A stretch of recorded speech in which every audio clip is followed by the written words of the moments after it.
दोस्तों, अगर किसी मुल्क की पीआर की बात करें तो सबसे पहले जिस कंट्री का नाम माइंड में आता है वो कनाडा है। दुनिया के जितने भी टॉप के बड़े मुल्क हैं जिनमें यूएसए, ऑस्ट्रेलिया और यूके वगैरह शामिल हैं, उन सब में सबसे ज्यादा इजी और जल्दी पीआर कनाडा देता है। आज की वीडियो में हम दो चीजों पर बात करेंगे। सबसे पहले बात करेंगे कि पाकिस्तानी और इंडियंस जो कनाडा आते हैं उनको कनाडा के कौन से प्रोविंस को टारगेट करना चाहिए जहां पर इजीली उनकी पीआर हो जाए, इजीली उनको जॉब मिल जाए और इजीली वहां पर वो सेटल हो जाए।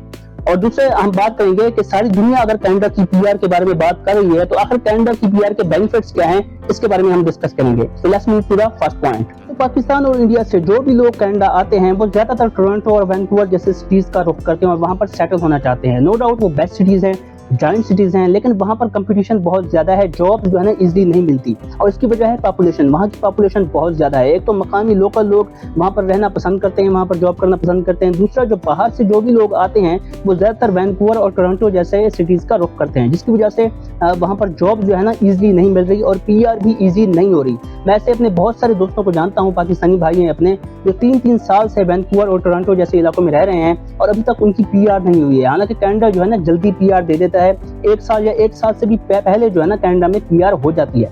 और इसके मुकाबले में अगर आप अटलांटिक प्रोविंस को देखें तो वहां पर 1 साल के अंदर अंदर ही लोगों की पीआर हो रही है, उनको जॉब भी मिल रही है। इसके अलावा इन सिटीज का जो है ना एक बहुत बड़ा मतलब ड्रॉबैक ये भी है कि ये जो सिटीज हैं बहुत महंगे हैं। यहाँ पे अकोमोडेशन महंगी है, ग्रोसरी महंगी है। अकोमोडेशन का आप अंदाजा करें कि एक छोटा सा रूम जो है ना वैंकूवर में $1500 पर मंथ में मिलता है, एक छोटा सा नॉर्मल रूम। हालांकि आप अगर अटलांटिक प्रोविंसेस में चले जाएं तो वहाँ पर आपको $1000 या $900 में एक रूम मिल जाता है पर मंथ के लिए।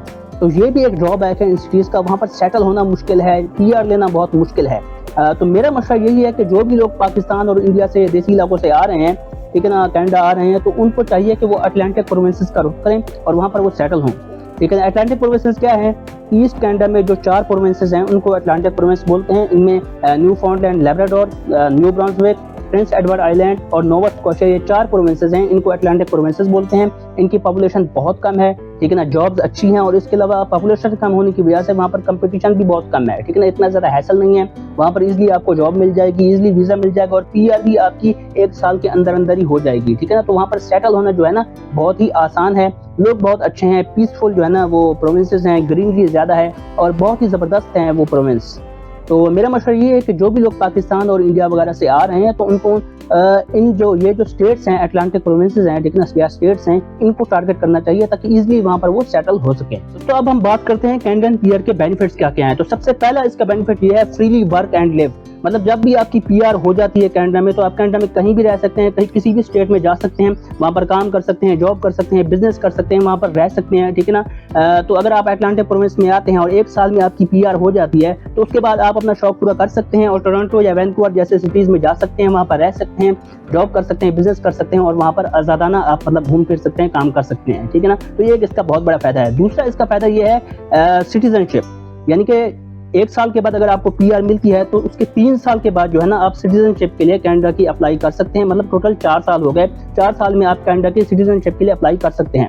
और जरा इमेजिन कीजिए कि कनाडा का पासपोर्ट आपको मिल जाए और 185 कंट्रीज में आप वीजा फ्री ट्रैवल करें, ठीक है ना। यानी कि कैनेडियन पासपोर्ट इतना मजबूत है कि 185 कंट्रीज में आप वीजा फ्री ट्रैवल कर सकते हैं। आपको वहाँ का वीजा नहीं चाहिए होता है, आप यूरोप में घूम सकते हैं, फ्रांस में घूम सकते हैं, स्विट्जरलैंड जा सकते हैं, अमेरिका जा सकते हैं, ठीक है ना। तो इतना बेस्ट चीज़ है ये कैनेडियन पासपोर्ट की, इतना ज़्यादा वो स्ट्रॉन्ग है।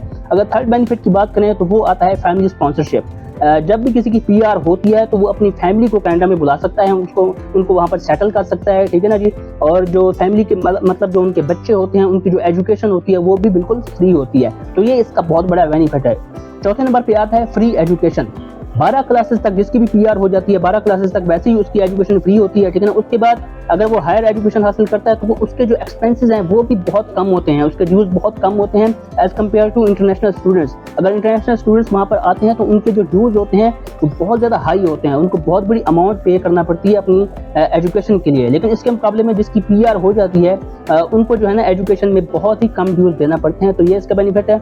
और इसके अलावा हेल्थ केयर, जिसकी पीआर हो जाती है उसका हेल्थ केयर बिल्कुल फ्री हो जाता है। उसकी कोई सर्जरी हो, कोई उसको बीमारी हो, कुछ भी हो, लेकिन उसका जो हेल्थ केयर है सारा का सारा फ्री हो जाता है। हालांकि इस वक्त जो हेल्थ केयर का सिस्टम है कनाडा में बहुत ही बुरा चल रहा है। वहाँ पर नर्सेज और डॉक्टर्स वगैरह की कमी है, ठीक है ना। वहाँ पर लॉन्ग मतलब उनको बहुत ज़्यादा वेटिंग करना पड़ता है, ठीक है ना। जब भी वो एप्लीकेशन डालते हैं, उनको कोई बीमारी होती है तो बहुत ज़्यादा उनको वेट करना पड़ता है। तो इस वजह से बहरहाल जो भी है उनका हेल्थ केयर सिस्टम जो है ना वो फ्री है और मतलब है अच्छा है उनका हेल्थ केयर सिस्टम, अगर सहूलियात को देखा जाए, ठीक है ना। नो डाउट कि थोड़ी देर हो जाती है लेकिन अच्छा है। और इसका सबसे बड़ा बेनिफिट ये है वो है इकोनॉमिक सिक्योरिटी। मतलब है अगर आपकी पीआर हो जाती है, ठीक है ना, उसके बाद आपकी जॉब चली जाती है, कोई ट्रेजेडी आपके साथ हो जाती है, रॉबरी हो जाती है, खुदा ना खास्ता एक्सीडेंट हो जाता है, ठीक है ना, तो उस सूरत में आपको लावारिस नहीं छोड़ा जाता। जो कैनेडियन गवर्नमेंट है वो आपको कंपेंसेट करती है, ठीक है ना, आपको पे करती रहती है और आपका हर तरह से ख्याल रखती है और केयर करती है, ठीक है ना। तो ये इकोनॉमिक सिक्योरिटी जो मिलती है पीआर वाले को, ये बहुत जबरदस्त चीज है। इसके बाद एक और बड़ा बेनिफिट कैनेडियन पीआर का ये है कि आपकी री एंट्री इजी हो जाती है, फ्रीडम आपको मिल जाता है। आप पीआर लेने के बाद अपने मुल्क जा सकते हैं, पाकिस्तान या इंडिया जो भी आपका मुल्क है वहाँ पर जा सकते हैं, अपनी फैमिली को मिल सकते हैं। उसके बाद दोबारा जब आपकी एंट्री होगी तो आपको दोबारा किसी भी हैसल से नहीं गुजरना पड़ेगा जो इमिग्रेशन वगैरह की होती है, क्योंकि आपको पीआर मिल चुकी है।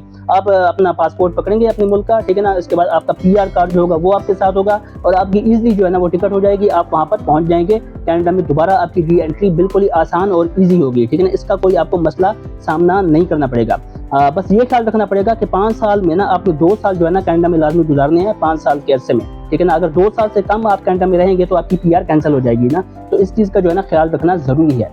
इसके बाद एक और इसका बड़ा बेनिफिट ये है कि जो कैनेडियन इन्वायरमेंट है उसको आप एंजॉय कर सकते हैं, ठीक है ना। कनाडा पीसफुल कंट्रीज में आता है, ठीक है ना, 12वें नंबर पे आता है जो खुशहाल मुल्क है दुनिया में, और आप कनाडा के माहौल को एंजॉय कर सकते हैं। यहाँ पर एक अच्छा लाइफस्टाइल एंजॉय कर सकते हैं, अच्छी जिंदगी गुजार सकते हैं और सारे वो जो बेनिफिट्स हैं और जो मराहत हैं वो आप अवेल कर सकते हैं जो एक नॉर्मल सिटीजन्स को हासिल होते हैं। बस थोड़े बहुत जो बेनिफिट्स हैं वो आप नहीं मतलब हासिल कर सकते, जिनमें एक वोटिंग का हक होता है, मतलब आप वोट नहीं दे सकते, ठीक है ना।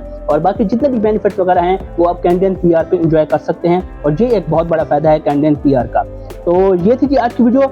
होपफुली वीडियो आपको अच्छी लगी होगी। वीडियो पसंद आई तो इसको लाइक कीजिए, मेरे चैनल को लाजमी सब्सक्राइब कीजिए, बेल आइकन प्रेस कीजिए ताकि सारी वीडियोस आपको मिलती रहें। मिलते हैं एक और वीडियो में, अपना ख्याल रखिएगा। अल्लाह हाफ़िज़।